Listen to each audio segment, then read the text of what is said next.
Hey guys, what is up? It's Dusty here, and welcome back to another crypto video. Now, I would really appreciate it if you guys could press the like button and subscribe to show your support for the channel. And also, comment down below what coin you'd like to talk about next and what your favorite coin is. Now, the last couple of videos I saw Prism, Casino Coin, but really a majority was XRP. So now, if you have a different coin that you want to talk about, speak up and put it in the comment section. Today, we're going to be talking a little bit about Ripple and about, world policy. Ripple reveals global fintech expansion strategy. Now, of course, Ripple has a set strategy, right? Anybody knows that. But here, I guess it became a little bit more apparent to people, or at least it's a big deal right now again, that they're really, expanding towards Asia, right? That's also what they start off with here. We're taking a little bit of a look at what they're doing over there in Asia in just this small little section filled with information.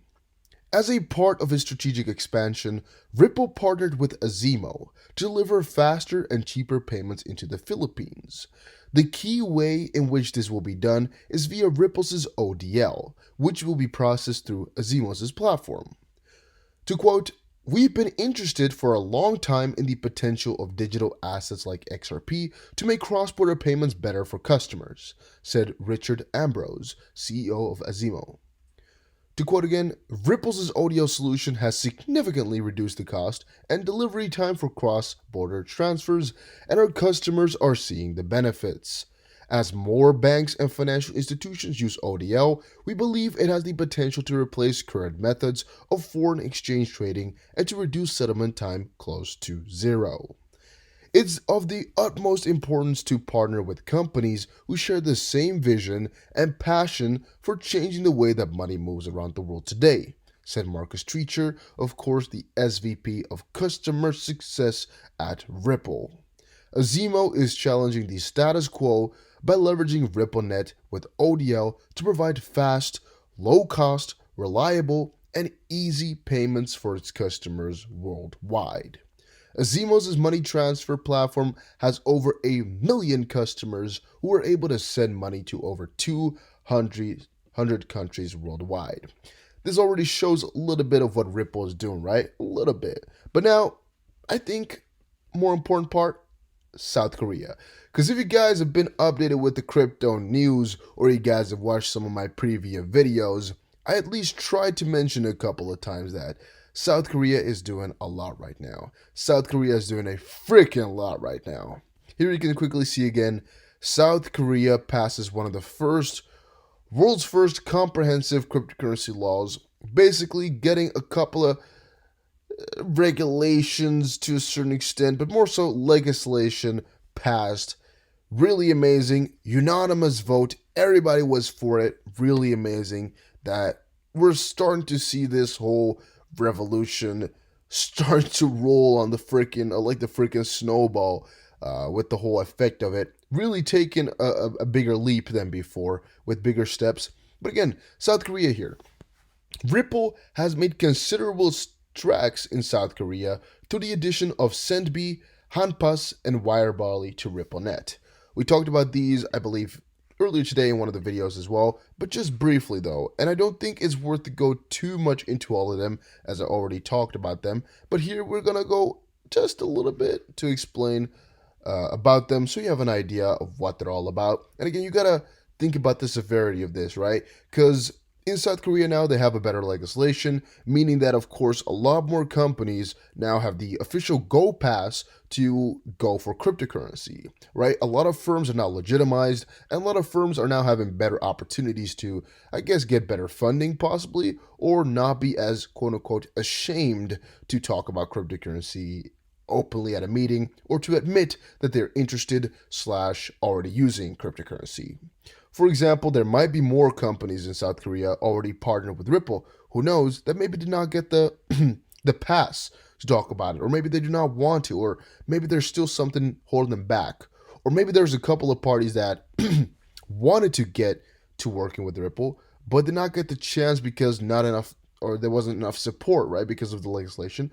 But now, since it's all starting to really, really roll out beautifully, it's all a matter of time. But it's hopping on the board, so it's just waiting, basically. To explain though, Sendbe is a leading remittance company targeted at South and Northeast Asia, including Philippines, Indonesia, Vietnam, Japan, and China. The partnership will allow banks and payment providers to send payments worldwide, while also enabling Sendbe to settle remittances in seconds.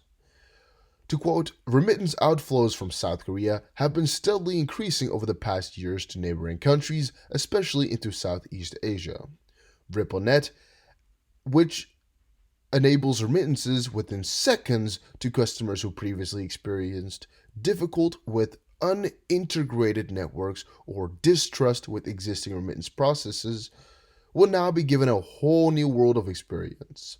We will also be able to capture more remittance inflows into Korea thanks to RippleNet's growing network, says Seunguk Choi, CEO of Senbei. And then last, Asia Pacific has always been a key region for Ripple as we continue to bring on new financial institutions and partner onto RippleNet. Almost half of our customers are based in APAC, and momentum continues to build up in this region. It's actually a really important part about Ripple's policy right there.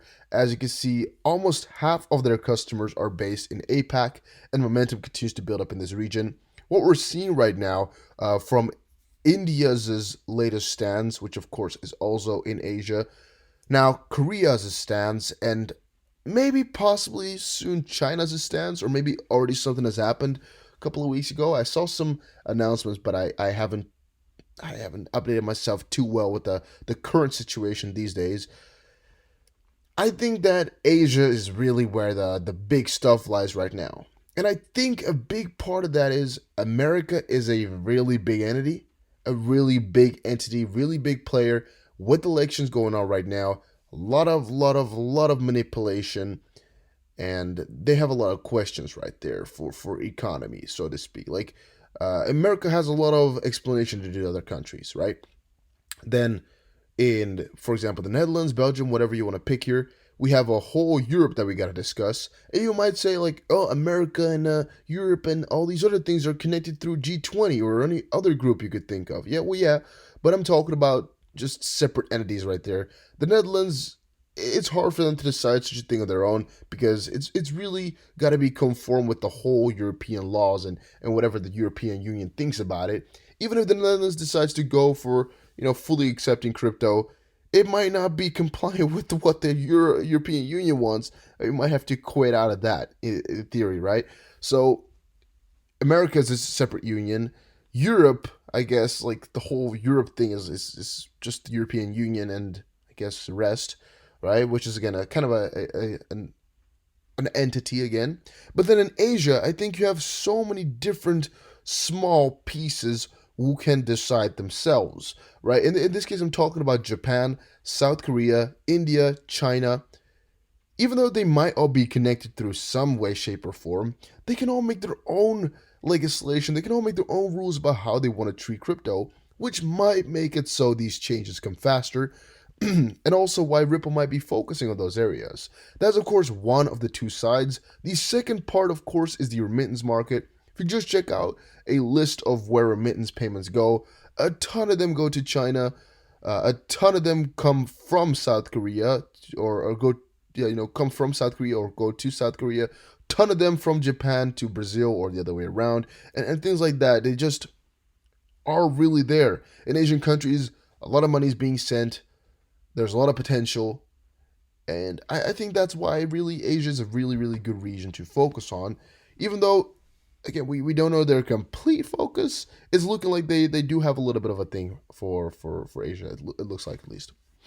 To be in this region, says Eric van Miltenberg, SVP of Global Operations and Business Development at Ripple.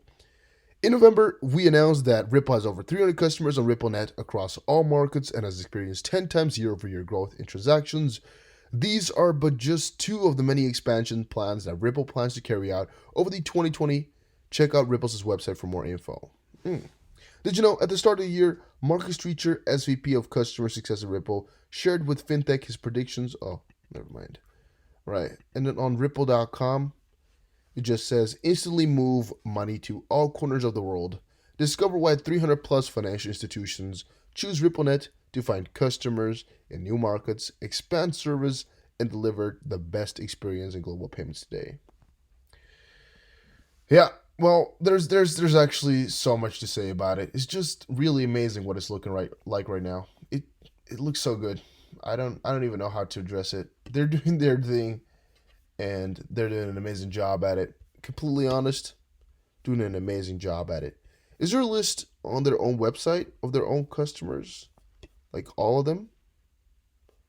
No, I don't think you can see all the customers on the website. Only just case studies. Alright, a couple of them in there though. Didn't know too much about that.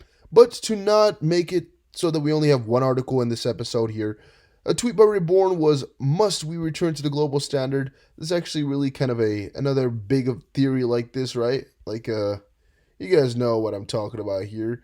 Just the bigger theory about what's going on right here, about crisis, about gold, about conspiracy. And the question to me is, do you guys like this type of stuff? Right? I ask it a lot, but not that often do people answer my questions. Reborn here, I think he's onto something a little bit, making a little bit of a point. I like it sometimes. I sometimes like to just broaden my horizon with things I would normally not look at. He says, "Must we return to the gold standard? The time is now. Ignorance is not bliss. There's only one outcome. XRP is endgame. TikTok on the clock." But that was it for this video. Hopefully you all enjoyed. If you did, make sure you press the like button down below. And guys, it's being completely crazy right now. This corona and whatever, it's all looking so strange. But we'll get to that another time. Make sure you press the like button, and I'll see you guys again in another crypto video. Take care.